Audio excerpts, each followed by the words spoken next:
ओम शांति।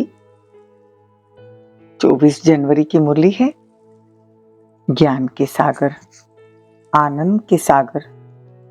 शिव परमात्मा कहते हैं, मीठे बच्चे, यह संगम युग है जब आत्मा और परमात्मा का संगम मतलब मेला होता है, मतलब मेल होता है।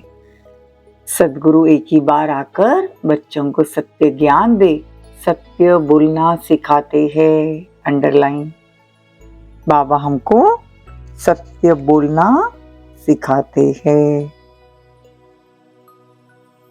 प्रश्न है, किन बच्चों की अवस्था बहुत फर्स्ट क्लास रहती है? उत्तर है, जिनकी बुद्धि में रहता है यह सब कुछ बाबा का है। हर कदम श्रीमत लेने वाले, पूरा त्याग करने वाले बच्चों की अवस्था बहुत फर्स्ट क्लास रहती है। यात्रा लंबी है, इसीलिए ऊंचे बाप की ऊंची मत लेते रहो। यात्रा लंबी है, इसलिए ऊंचे बाप की ऊंची मत लेते रहना। प्रश्न है, मुरली सुनते समय अपार सुख किन बच्चों को वास्ता है? उत्तर है, जो बच्चे समझते हैं हम शिव बाबा की मुरली सुन रहे हैं। यह मुरली शिव बाबा ने ब्रह्मा तन से सुनाई है। मोस्ट बिलीवेड बाबा हमें सदा सुखी मनुष्य से देवता बनाने के लिए सुना रहे हैं। मुरली सुनते हैं तो ये स्मृति रहे तो सुख की वासना होगी। मुरली सुनते समय अगर ये स्मृति रहे कि हम मनुष्य से देवता बन रहे हैं, हमको बनाने वाला बाबा है, तो क्या होगा? सुख की वासना होगी। गीत है, प्रीतम आन मिलो। ओम शांति। यह दुनिया बहुत दुखी है, दुखी है, इसीलिए बाबा इस दुखधाम में आते हैं। सुखी जीवात्माएं सुखधाम में होती है ना, तो यहाँ सब दुखी है, तो यह दुखधाम है। तो ये प्रीतम, बाबा कहते सभी प्रीतम है ना, सभी भक्त लोग हैं, सभी कहते हैं अब आन मिलो। जिसको ही याद किया जाता है, प्रीतम मतलब शिव बाबा, उनको प्रीतम कहा जाता है। याद करते हैं जब दुख होता है। ये कौन बैठ समझाते हैं? सच्चा सच्चा प्रीतम, सच्चा बाप, सच्चा टीचर, सच्चा सद्गुरु, सभी का प्रीतम वो एक है ना। परंतु प्रीतम आता कब है ये कोई नहीं जानते। प्रीतम खुद आकर अपने भक्तों को, अपने बच्चों को बताते हैं कि मैं आता ही हूँ संगम युग पर, वो भी एक बार। आज बाबा प्रीतम की परिभाषा कितनी अच्छी तरह से बता रहे हैं। मेरा आना और जाना, उसका जो बीच है उसको संगम कहेंगे। ये बीच का पीरियड है, उसे संगम कहेंगे। मैं एक ही बार आता हूँ, मैं सद्गुरु भी एक ही हूँ, बाकी गुरु तो अनेक है ना। तो बाबा कहते हैं मैं आकर तुमको सत्य बोलना सिखाता हूँ। वो सत्य परमात्मा को जानते ही नहीं दुनिया वाले, तो सत्य को जान जाए तो वो हमेशा सत्य बोले। वो सतगुरु है ही सत्य बोलने वाला, सच्चा सतगुरु। आज की ये लाइन जो बाबा की है, इससे ये पता चलता है कि बाबा हमको सत्य बोलना सिखाते हैं। सिर्फ मुरली में ही सत्य नहीं है, पूरे जीवन में भी हमको बहुत सत्य बोलना है। सत्य बोलने की धारणा लेनी है, ये धारणा का पॉइंट है। हम जितना हो सके हम सत्य बोलेंगे। तो बाबा कहते हैं मैं आकर तुमको सच बोलना सिखाता हूँ। तो जब से मेरा जन्म हुआ तब से मैं सहज राजयोग सिखाना आरंभ किया। फिर जब सिखाकर पूरा करता हूँ तो पतित दुनिया का विनाश करता हूँ। बाप खुद ही बैठ बताते हैं कि मैं इनकी वानप्रस्थ अवस्था मतलब ब्रह्मा बाबा की वानप्रस्थ अवस्था में आता हूँ। पराए देश पराए तन में तो मेहमान हुआ ना। मैं इस रावण की दुनिया में मेहमान ठहरा। इस संगम युग की महिमा बड़ी जबरदस्त है। संगम युग की महिमा क्यों है? क्योंकि संगम पर बाप आते हैं। कलयुग का अंत और सतयुग की आदि वाला संगम। तो बाप समझाते हैं कि मैं कब और कैसे आता हूँ, आकर त्रिकालदर्शी बनाता हूँ। त्रिकालदर्शी और कोई तो होता नहीं। सृष्टि के आदि मध्य अंत को मैं ही जानता हूँ। यह समय वही संगम का है। एक्यूरेट टाइम, कुछ नहीं कर सकते। बाबा आते ही है एक्यूरेट टाइम पे। एक्यूरेट टाइम मतलब समय, एक्यूरेट टाइम है जब बाबा आते हैं। बाकी कितने बजे आते हैं वो एक्यूरेट टाइम नहीं। ये संगम का युग जो है वो समय पर बाबा आते हैं। बाप समझाते मुझे जरूर ब्रह्मा के तन में ब्राह्मण धर्म रचना पड़े। ब्रह्मा मुख वंशावली, ब्रह्म कुमार कुमारियां ठहरे ना। बहुतों का नाम बाबा ने उस टाइम पे बदली किया था। फिर भी क्या हुआ, बाबा ने नाम तो बदली कर दिया, लेकिन आज खून से जो लेटर लिख के देते थे कि बाबा हम आपको कभी नहीं छोड़ेंगे, वो भी बच्चे भागंती हो गए, साथ में रिप्लेस भी होते गए। बाकी देखो बहुत सारे चले गए, इसलिए नाम में कुछ नहीं रखा है। नाम से कोई फायदा नहीं है। देखो वो तो भूल भी जाते हैं, वास्तव में तुमको योग लगाना है बाप से। नाम तो शरीर का मिलता है ना, उसी रूप में फिर कभी पाठ बजाकर न आ सके। एक ही बार ये पाठ मिलता है। बाबा कहते 5000 साल के बाद मैं आता हूँ। आकर नाम बदली करता था, लेकिन बच्चे भागंती हो जाते हैं, इसलिए बाबा कहते हैं नाम में कुछ नहीं रखा है।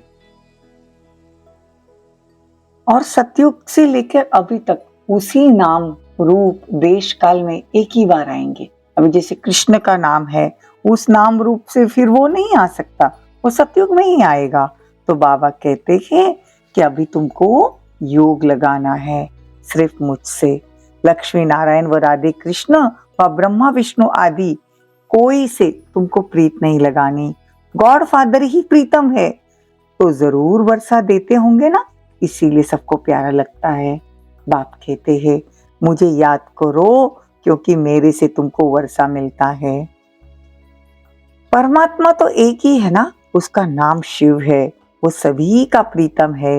एक ही बार संगम पर आते हैं। आज बाबा बार बार एक पाठ पक्का करा रहे कि मैं संगम पर आता हूँ और मैं तुम सब आत्माओं का प्रीतम हूँ।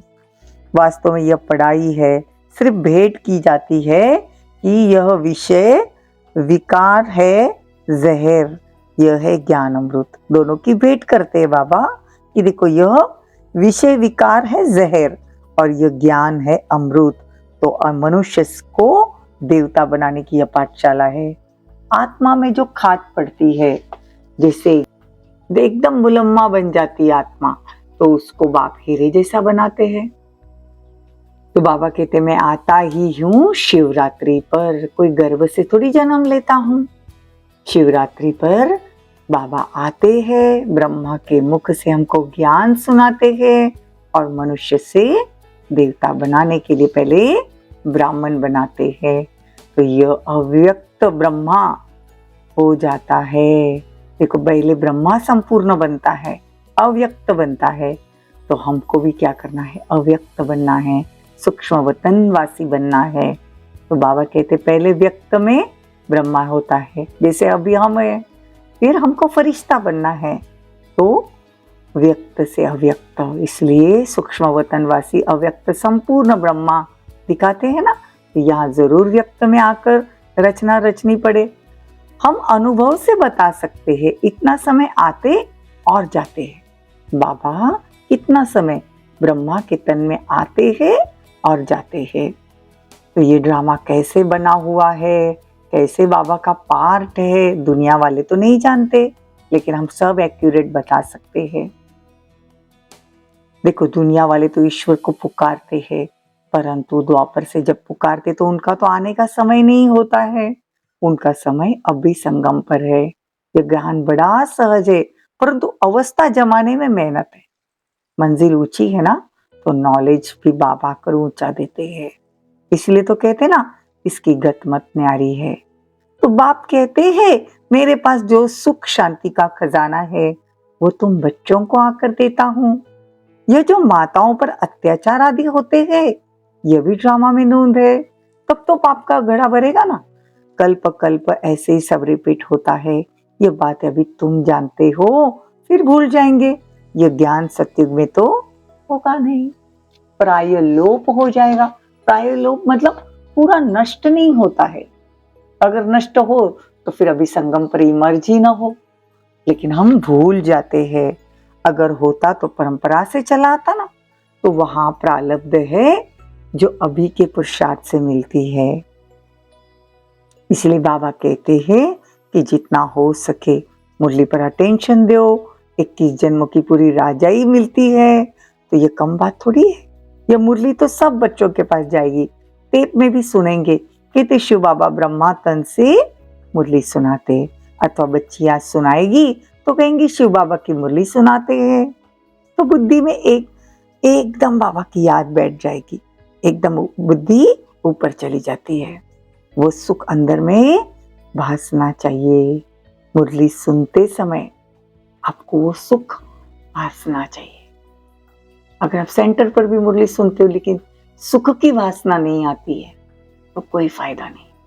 मुरली सुनते हैं तो देखो बाबा कहते सुख की वासना आनी चाहिए। मोस्ट बिलीवर्ड बाप हमको सदा सुखी मनुष्य से देवता बनाते हैं, तो उनकी याद बहुत रहनी चाहिए। परंतु माया एक दो को याद में ठहरने नहीं देती। त्याग भी पूरा चाहिए ना। ये सब कुछ बाबा का है। ये अवस्था फर्स्ट क्लास रहनी चाहिए। अवस्था कौन सी रहनी चाहिए? ये सब कुछ बाबा का है, ये अवस्था रहनी चाहिए। और बाबा कहते ये अवस्था फर्स्ट क्लास रहनी चाहिए। बहुत बच्चे हैं जो श्रीमत लेते रहते हैं। श्रीमत में जरूर कल्याण ही होगा। मत भी ऊंची है, यात्रा भी लंबी है। फिर तुम इस मृत्यु लोक में नहीं आएंगे। सतयुग है ही अमर लोक। उस दिन बाबा ने बहुत अच्छी रीति समझाया कि वहां तुम मरते नहीं हो। खुशी से पुराना चोला बदल नया लेते हो। कितनी अच्छी बात बाबा बताते। उस दिन बाबा ने बहुत अच्छी रीति समझाया कि वहां तुम मरते नहीं हो। खुशी से पुराना चोला बदल नया लेते हो। सर्प का मिसाल तुम्हारे लिए, ब्रह्मणी का मिसाल भी तुम्हारे ऊपर, कछुए का मिसाल भी तुम्हारे लिए। ब्रह्मणी का मिसाल अच्छा है। विष्टा के कीड़े को ज्ञान की भू भू कर परिस्तानी परिजादा बनाते हो। अभी पुरुषार्थ अच्छी तरह करना है। हम जो है वो क्या है? भ्रमरी है। देखो भू भू करते रहते हैं अपने पति को, बच्चे को, सगे संबंधियों को और विश्व की सभी आत्माओं को भू भू कर कर बाबा का बनाते हैं। बाबा बच्चों को बार बार समझाते हैं, मीठे बच्चे भूले चुके भी ऐसे मोस्ट बिलीवर्ड बाप व साजन को फारकती कभी नहीं देना। इतना महामूर्ख कोई बन सकता है क्या? इतना महामूर्ख नहीं बनना, परंतु माया बना देती है। आगे चलकर तुम देखेंगे जो कुर्बान जाते हैं वो बहुत अच्छी सर्विस करते थे। उन्हों का भी माया क्या हाल कर देती है। इसलिए बाबा कहते श्रीमत छोड़ देते हैं, इसलिए बाबा का हाथ भी छोड़ देते हैं। ऐसे बड़े ते बड़े महामूर्ख नहीं बनना। अच्छा, मीठे मीठे सिकिलदे बच्चों प्रति माता पिता बाप दादा का याद प्यार और गुड मॉर्निंग। रूहानी बाप की रूहानी बच्चों को नमस्ते। हम रूहानी बच्चों की रूहानी माता पिता बाप दादा को याद प्यार, गुड मॉर्निंग, नमस्ते, थैंक यू, बहुत बहुत शुक्रिया। धारणा के लिए मुख्य सार। देखो बाबा कहते हैं बाप द्वारा जो सुख शांति का हमको खजाना मिलता है वो सबको देना। ज्ञान से अपनी अवस्था को जमाने की मेहनत करनी है। दैवी गुण धारण करने के लिए देहभान को भूल अपने को आत्मा समझ अशरीरी बन एक प्रीतम को याद करना। वरदान, विशेषता के बीज द्वारा संतुष्टता रूपी फल प्राप्त करने वाली विशेष आत्मा भव।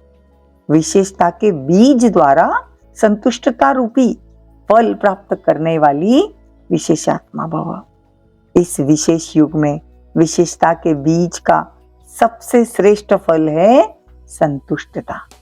संतुष्ट रहना और सर्व को संतुष्ट करना, यही विशेष आत्मा की निशानी है। इसीलिए विशेषताओं के बीज अथवा वरदान को सर्वशक्तियों के जल से सींचो तो बीज फलदायी हो जाएगा। नहीं तो विस्तार हुआ वृक्ष भी समय प्रति समय आए हुए तूफान में हिलते हिलते टूट जाते हैं। देखो बाबा कहते विस्तार हुआ वृक्ष भी समय प्रति समय आए हुए तूफान में हिलते हिलते टूट जाते हैं। अर्थात आगे बढ़ने का उमंग, उत्साह, खुशी व रूहानी नशा नहीं रहता। तो विधि पूर्वक शक्तिशाली बीज को फलदायक बनाओ।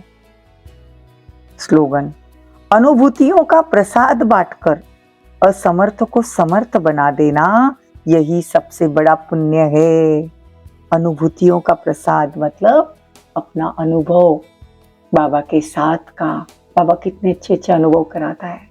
वो अनुभव ऐसी आत्माओं को सुनाओ जो असमर्थ है, और वो अनुभव से वो समर्थ बन जाएंगे। ये सबसे बड़े से बड़ा पुण्य है। बहुत कहते हैं ना कि हमें ज्ञान सुनाना नहीं आता, मुरली पढ़ना नहीं आता, परिचय देना नहीं आता। कोई बात नहीं, अपने अनुभव सुनाना कि बाबा कितनी मदद करता है, तो ये भी बहुत बड़ी सेवा है। अव्यक्त इशारे परमात्मा मार्ग में विघ्न विनाशक बनने का साधन है। माया को परखना और परखने के बाद निर्णय करना, क्योंकि परमात्मी बच्चों के सामने मायावी रॉयल रूप में आती है। जिसको परखने के लिए एकाग्रता अर्थात साइलेंस की शक्ति को बढ़ाओ। साइलेंस की शक्ति आहाकार से जय जयकार कराती है। साइलेंस की शक्ति सदा आपके गले में सफलता की मालाएं पहनाएगी। ओम शांति, ओम शांति।